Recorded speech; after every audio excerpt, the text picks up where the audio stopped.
really bad if you're the Paladin. Oh yeah. Again, look at the difference. That Ashbringer was swinging away the whole time. Empanizado only at 18. Surrender could have taken that Ashbringer as a signal to be a little bit more aggressive with his damage allocation, and we could have had a completely different story. But then you have to rewind back to the inverse of this matchup where the exact same thing happened to Empanizado, and I believe Surrender was only on something like 11 or maybe even high single figures 11, yeah. by the end of the game. Yeah, looks like it's going to be in even in terms of this matchup for both players at least. But still, Empanizado will have a long way to climb in this series, still being one down at 1-2. If he wins this game. I don't really see the merit of a 2-1 on the board right now. But he goes ahead and plays it anyway. Of course, any one-drop card in your hand is a very, very cheap refresh for your hero power if you're able to use it later. But Surrender says, all right, that's enough. You've shown me you have me beat this game. We'll go to a game 4. And the fans of Empanizado in the crowd, Nalgadan included, it seems, are very, very pleased with Empanizado getting back into this series. Yeah, and I think just in general, a lot of what you said during that series, just his composure, the way he's brought himself to this tournament, he's a fun-loving guy, definitely intelligent guy, and has some great goals, especially for his local area in terms of trying to push renewable energy. Yes. So he's just a likable guy, let's be honest, and he plays some great Hearthstone. Все, все готовы, внимание. Поехали. A lot of fans as well across social media, a lot of the pro players are cheering for him as well. And a lot of fans amongst us as casters that got to interview him as well. I made the joke earlier that I became a huge fan of him because he forgot your name, but honestly, like listening to him talk about how he aspires to be so altruistic with what he'd do with the money and his research into renewable energy. It's just an incredible guy to listen to in terms of his grand intentions for how he does want to make his home country a better place in the long run. Yeah, and as we move through this series towards the second player going to World, we've got plenty more for you coming up a little bit later on. Jason Joe versus Old Boy. You can see him just getting ready there, watching the match. Jason Joe just chilling out with Baiza.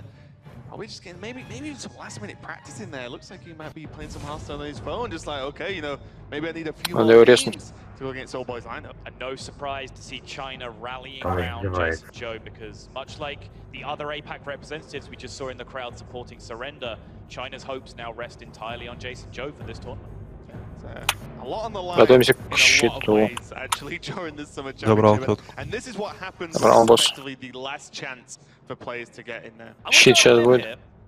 I'm going to say that Surrender has a good opening hand. I'm probably not going to argue with you.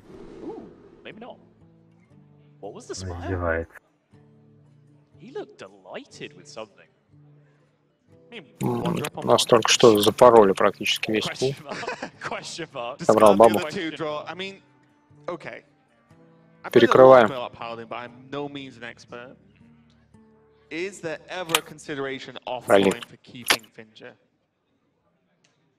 Finch is very powerful, I think. Finch can, in my past experience of like one Pirate Warrior games, for me, it's been that powerful on that one turn. Is it good enough?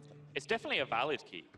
It's a little bit stronger sometimes on coin if you have the one drop to go with it as well, but I certainly would be deep in considering the keep there. Меня не меняют. Was powerful enough to fill the curve out until then would be my number one concern. But honestly, Grimscale Charm probably more effective than a Righteous Protector going first in this position, because if you Righteous Protector and your opponent then just Murloc Tidecoolers or Vilefin Inquisitors into it, well, what on earth does your Righteous Protector do about that? It just gets value traded over a couple of turns. Maybe it becomes a platform Murloc behind that you can then buff later, but that's the best you're going to get out of it. So the 2-1 here is going to be to Surrender's benefit, and maybe it can force Empanizado to coin out Rockpool Hunter in response. Yeah, and this opening, these first two turns, very reminiscent of the Pirate Warrior Mirror as well, as like, how do you navigate this? It is insanely difficult. I think it's so much more important than the Pirate Warrior Mirror. In the Pirate Warrior Mirror, you can lose the opening skirmish and find a way to swing in the mid game by finding a small window just to turn the corner and push damage when your opponent wasn't really planning for that. In this matchup, if you lose the board, you lose. There's no real way back. Empanizado has a little bit more of a rebound potential to his deck because of the true Что там со сменой?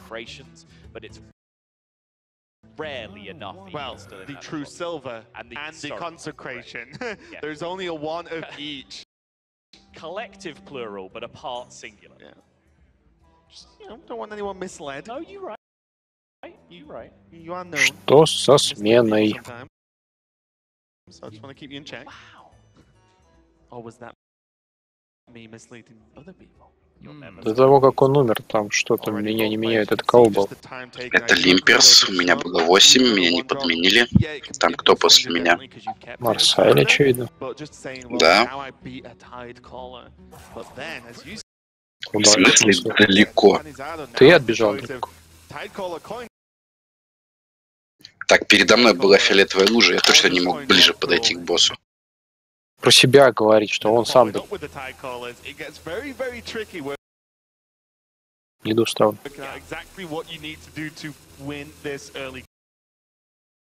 Right, my breakdown of the one-drop interaction was, based